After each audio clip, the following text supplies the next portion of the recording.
कुएं का विवाह।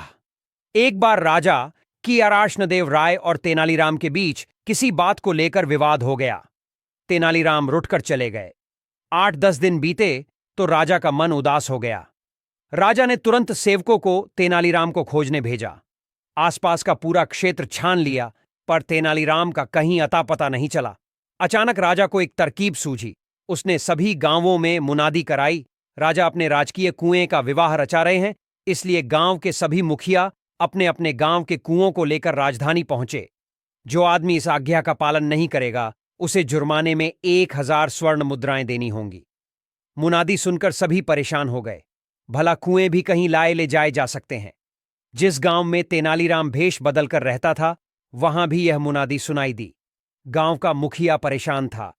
तेनालीराम समझ गए कि उसे खोजने के लिए ही महाराज ने यह चाल चली है। तेनालीराम ने मुखिया को बुलाकर कहा, मुखिया जी, आप चिंता न करें, आपने मुझे गांव में आश्रय दिया है, इसलिए आपके उपकार का बदला मैं चुकाऊंगा।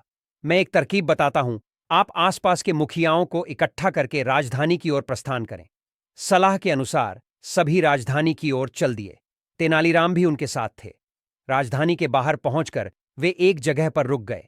एक आदमी को मुखिया का संदेश देकर राजदरबार में भेजा। वह आदमी दरबार में पहुंचा और तेनालीराम की राय के अनुसार बोला, महाराज, हमारे गांव के कुएं विवाह में शामिल होने के लिए राजधानी के बाहर डेरा डाले हैं। आप मेहरबानी करके राजकीय कुएं को उनकी अगवानी के लिए भेजें, ताकि हमारे गांव के कुएं ससम्मान दरबार के सामने हाजिर हो सकें।